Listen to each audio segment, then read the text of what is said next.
Hi viewers, welcome. இந்த வீடியோவில் நம்ம எதை பற்றி பார்க்க போறோம்னா half yearly exams 10th 11th 12th ஸ்டூடெண்ட்ஸ்க்கு ரொம்ப முக்கியமான எக்ஸாம்ஸ். இந்த எக்ஸாம்ஸில் நம்ம எவ்வளோ மார்க்ஸ் ஸ்கோர் பண்ணுறோமோ அதை அதை பொறுத்து தான் நம்ம பப்ளிக்கோட மார்க் வந்து எவ்வளோ ஒரு 80% கணிச்சிடலாம். அப்படிப்பட்ட ஒரு எக்ஸாம்ஸ் வந்து நேரில் வரப்போகுது. அது எக்ஸாம்ஸ்க்குரிய ரிவிஷன்ஸ் ப்ளஸ் டிப்ஸ் எப்படிலாம் படிக்கணுங்கிறத பற்றி தான் இந்த வீடியோவை பார்க்க போகிறோம். இந்த வீடியோவை தொடர்ச்சியாக பாருங்க. ஒரு 10 மினிட்ஸ் டு 10 to 12 மினிட்ஸ் இருக்கும். இது ரொம்ப யூஸ்ஃபுல்லாக இருக்கும் உங்களுக்கு. இந்த தகவலாம் நீங்கள் கண்டிப்பாக பின்பற்றினீங்கன்னா 10th 11th 12th ஸ்டூடெண்ட்ஸ்க்குலாம் ஒரு மார்க் ஸ்கோரிங்க்கு ஒரு நல்ல ஒரு வாய்ப்பாக இருக்கும். வீடியோக்குள்ளே போகலாமா? வாங்க.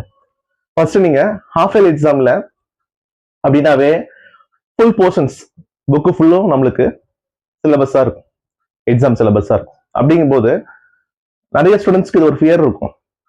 புக்கு ஃபுல்லாக எப்படி சார் படிக்கிறது, ரொம்ப பயமா இருக்கே அப்படின்னு. டாப்பர்ஸ்க்கு ஒரு ஒரு அவங்களுக்குமே ஒரு பதட்டம் இருக்கும். லாஸ்ட் ஒரு 3 lessons 4 lessonsலாம் இப்பதான் முடிச்சிருப்பாங்க, இப்பதான் நடத்திருப்பாங்க. அதை அவங்களால ரெவிஷன் பண்ண முடியாம இருந்திருக்கும், படிக்க முடியாம இருந்திருக்கும். அதனால ஃபர்ஸ்ட் சொல்ற டிப்ஸ் என்னன்னா, நம்பர் 1, நீங்க என்ன பண்ணணும்னா இதுனா வரைக்கும் என்ன படிச்சிருக்கீங்களோ அந்த பாடத்தை மட்டும் தெளிவா மறுபடியும் ரிவிஷன் பண்ணுங்க. இந்த ரிவிஷனுக்குரிய டைம். இது வரைக்கும் ஒரு லெசன் படிக்கல, ஹாஃப் லெசன் படிக்கல, அந்த 2 யூனிட் படிக்கல, அந்த 2 எக்ஸஸ் படிக்கலன்னு கவலையே வேண்டாம். படிச்சதை ரிவிஷன் பண்ணுங்க. First point. செகண்ட் பாயிண்ட், இன்னும் எதெல்லாம் படிக்கலங்கிறது நோட் பண்ணி வைங்க. இன்னும் எதெல்லாம் படிக்கல, இந்த பிசிக்ஸ்ல இந்த லெசன்ல இந்த 3 மார்க்ல இன்னும் தொடவே இல்லை, மேத்ஸ்ல இந்த 2 எக்ஸஸ் பார்க்கல, தமிழ்ல இந்த மனப்பாட பத்தி படிக்கல, படிக்காதெல்லாம் தனியா நோட் பண்ணி வைங்க. ஒவ்வொரு சப்ஜெக்ட்டுக்கும் தனியா ஒரு பேப்பர் போட்டு எழுதி வைங்க. இது 2வது பாயிண்ட். தேர்ட் பாயிண்ட், படிச்சதை அழகா ரிவிஷன் பண்ணும். 1 மார்க்னா 1 மார்க் தனியா ரிவிஷன் பண்ணுங்க, 2 மார்க் தனியா ரிவிஷன் பண்ணுங்க, 3 மார்க் தனியா ரிவிஷன் பண்ணுங்க, 5 மார்க்ஸ்னா 5 மார்க் தனியா ரிவிஷன் பண்ணுங்க. இதெல்லாம் ரொம்ப ரிவிஷன் டைம்ல வந்து நம்ம பதட்டம் இல்லாம அழகழகா ஒவ்வொரு பார்ட்டா ரிவிஷன் பண்ணோம்னா நம்மளுக்கு வந்து நம்மளோட இன்னர் கான்பிடன்ஸ் வந்து கொஞ்சம் அதிகப்படுத்தும். சரிங்களா? அதனால வந்து படிக்காத போர்ஷனை இவ்வளவு பயம், இவ்வளவு பேலன்ஸ் இருக்குன்னு பயப்படாம படிச்சதை ரிவிஷன் பண்ணுங்க. Third one, night time morning டைமை ஒழுங்கா யூஸ் பண்ணி பழகுங்க.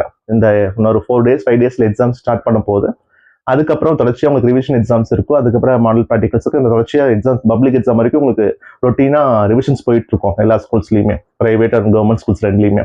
அதனால எல்லாமே வந்து நைட் டைம் மார்னிங் டைமா ஒழுங்கா எஃபிஷியன்ட்டா யூஸ் பண்ண பழகிக்கோங்க.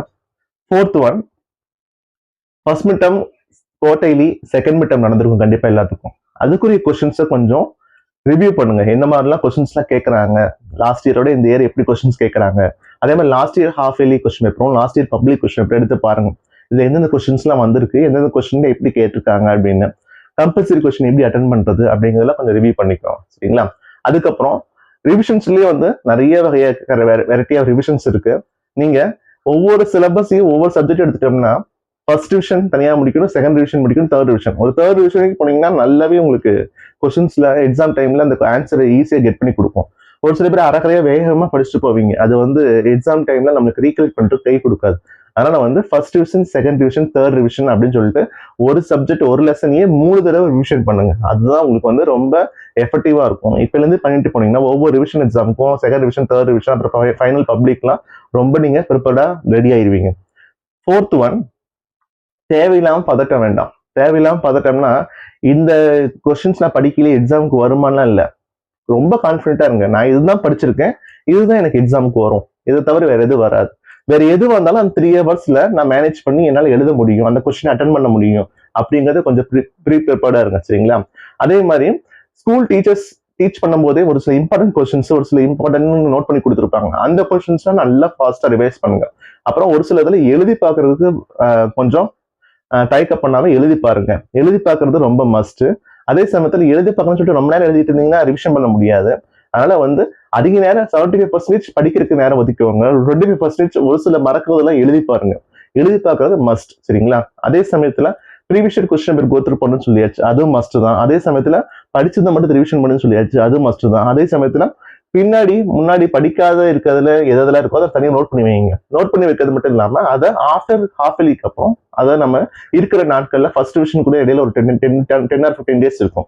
அந்த டைம்ல நீங்க எஃபெக்டிவா யூஸ் பண்ணி அந்த கொஸ்டின்ஸ்லாம் திரும்பி படிச்சுக்கலாம், படிக்காத படிச்சுக்கலாம். சரிங்களா? இந்த ஹாஃப் இயர்லி ரிவிஷன்ஸை பொறுத்த வரைக்கும் மார்னிங்கா ஒரு நைட் டைமும் உங்களுக்கு லைட் சப்ஜெக்ட் ஸ்ட்ராங் சப்ஜெக்ட்ஸ் ரெண்டு வச்சுக்கோங்க. அந்த ரெண்டையுமே ரொட்டீனா மாத்தி படிச்சுக்கிட்டே இருங்க. நைட் டைம்ல மேத்ஸ் நல்லா போடுவோம்னா மேத்ஸ் ஒர்க் அவுட் பண்ணுங்க. இல்ல சார் மார்னிங் டைம்ல நான் பிசிக்ஸ் கெமிஸ்ட்ரி நல்லா படிப்பேன்னா பிசிக்ஸ் கெமிஸ்ட்ரி படிங்க. இல்ல சார் மார்னிங் டைம்ல நான் பயாலஜி படிக்கிறதா எனக்கு நல்ல மனசு இல்லைன்னா பயாலஜி படிங்க. நைட் டைம் எனக்கு சயின்ஸ் படிக்க முடியும்னா 10th ஸ்டூடெண்ட்ஸ் சயின்ஸ் படிங்க. சயின்ஸ் முடிச்சதுக்கு அப்புறம் ஒரு 15 மினிட்ஸ் தமிழை கோ த்ரூ பண்ணுங்க. Light subjects light subject strong subject ரெண்டையும் ஸ்பிளிட் பண்ணி கொஞ்சம் படிக்க பாருங்க. அதே மாதிரி இன்னொரு ரொம்ப ரொம்ப ரொம்ப முக்கியமான விஷயம், ஒவ்வொரு எக்ஸாமுக்கும் இந்த பப்ளிக் எக்ஸாம் போறதுக்கு முன்னாடி இந்த ஹாஃப் இயர்லி ஃபர்ஸ்ட் டிவிஷன்லாம் ஒவ்வொன்றையுமே ஒரு மாடல் பப்ளிக் எக்ஸாம் மாதிரி நம்ம ஹேண்டில் பண்ணணும். அப்படின்னா பப்ளிக் எக்ஸாமுக்கு எப்படி போறோமோ அந்த மைண்ட் செட்லயே நான் படிக்க ஆரம்பிச்சு அந்த மைண்ட் செட்லயே உட்காரணும். அந்த மைண்ட் செட்லயே ஒரு ரிவிஷன் ஒரு ப்ராப்பரா பிளான் பண்ணி கரெக்டா ரிவிஷன் கொண்டு போகணும். ஃபிராக்ஷன் ஆஃப் மினிட்ஸ் கூட வேஸ்ட் பண்ணக்கூடாது. நம்மளோட டைமிங் லைஃபே 10th 11th 12th மார்க்ஸ் ரொம்ப ரொம்ப முக்கியமானதுன்னு அதை எல்லாமே இம்ப்ளிசிட் பண்ணி இம்பார்ட்டன்ட் கொடுத்துருப்பாங்க. அதை நீங்க ரொம்ப பொறுப்பு படிக்கணும். அந்த ரிவிஷன்ஸ் கரெக்டா நீங்க ஃபாலோ பண்ணும்போது என்ன நடக்கும்னா அதுக்குரிய ஹார்டருக்குரிய கரெக்டான மார்க்ஸ் உங்களுக்கு கெட் பண்ண கிடைக்கும். சரிங்களா? அதே மாதிரி ஒவ்வொரு சாப்டர்லயும் ஒவ்வொரு எக்ஸசைஸ்லயும் ஆல்ரெடி நீங்க பரிச்சயமான சம்ஸை மேத்ஸ்லீங்கன்னா திரும்ப பாருங்க. ஒரு சில டவுட்டான சம்ஸ் செஞ்சு பாருங்க. சரிங்களா? அதே மாதிரி லாஸ்ட் டைம்ல ரொம்ப ப்ரெஷர் பண்ணிக்காதீங்க. உங்களையே நீங்க கொஞ்சம் வார்ம் அப் பண்ணிட்டு நல்லா ரிவிஷன் பண்ணுங்க. உங்களால கண்டிப்பா முடியும். நம்ம நினைச்சு படிச்சோம்னா உங்களுக்கு கண்டிப்பா நல்லபடியா மார்க் எடுக்க முடியும். சரிங்களா? அதே மாதிரி ஸ்பிளிட் பண்ணி படிங்க. கொஞ்சம் கொஞ்சமா ஒரே நேரத்துல உட்காந்து படிக்காதீங்க. ஒரு 1 hour படிச்சீங்கன்னா ஒரு 10 minutes பிரேக் எடுத்துட்டு மறுபடியும் திருப்பி படிங்க. சரிங்களா? அதுதான் ரொம்ப முக்கியம். அதே மாதிரி சப்ஜெக்ட்ஸை last year questions previous year questions revise பண்ணி படிங்க. சரிங்களா? இதெல்லாம் ஒரு லாங் டே டியூரேஷன் ஆஃப் ஒரு டெக்னிக்ஸ் அதெல்லாம் ரிவிஷனுக்கு இன்னும் நிறைய மெத்தடாலஜி இருக்கு. ஆனா ஹாஃப் இயர்லி எக்ஸாம்ஸ் வெரி நியரா இருக்கனால இப்ப இருக்க போர்டிங் ஸ்டூடெண்ட்ஸ்லாம் 10th வந்த ஸ்டூடெண்ட்ஸ் ஹாஃப் இயர்லி எக்ஸாம்ஸ் நல்லபடியா அட்டென்ட் பண்ணுங்கிறத உங்களுக்கு முதல் குறிக்கோளா இருக்கும். அதே சமயத்துல அந்த எக்ஸாம்ஸோட மார்க் பப்ளிக்ல ரிஃப்ளெக்ட் ஆகும். எப்படின்னா அதோட ஒரு 10 or 15 மார்க்ஸ் தான் உங்களால ஓவராலா பிளஸ்ஸா இல்ல மைனஸான்னு கொண்டு போக முடியும். லாஸ்ட் 3 months நல்லா எஃபெக்டிவ் யூஸ் பண்ணீங்கன்னா மோர் தென் 100 மார்க்ஸ் கூட ஹாஃப் இயர்லியோட நீங்க அதிகமா எடுக்கலாம். ஆனா ரிவிஷன்ஸ் கரெக்டா ஃபாலோ பண்ணணும். ஸ்கூல் ரிவிஷனையும் பிளஸ் நீங்க எக்ஸ்ட்ரா வீட்டில் என்ன படிக்கிறீங்களோ கரெக்டாக ஃபாலோ பண்ணுங்க. டைம் வேஸ்ட் பண்ணாதீங்க. டைம் மேனேஜ்மெண்ட்டை கரெக்டாக ஃபாலோ பண்ணுங்க. ஹவர் சார்ட் போட்டு நோட் பண்ணி வைங்க. ஒவ்வொரு ஹவர்லையும் நான் என்னென்ன படிச்சு நோட் பண்ணி வைங்க. ஸ்கூல்ல ரிவிஷன் டைம் கொடுத்தாங்கன்னா அதை உங்களை யூட்டிலைஸ் பண்ணுங்க. தேவையில்லாம பேச்சு எல்லாம் தவிர்த்துட்டு தனியாக ஒரு இடத்துல உட்காந்து தனியாக படிங்க.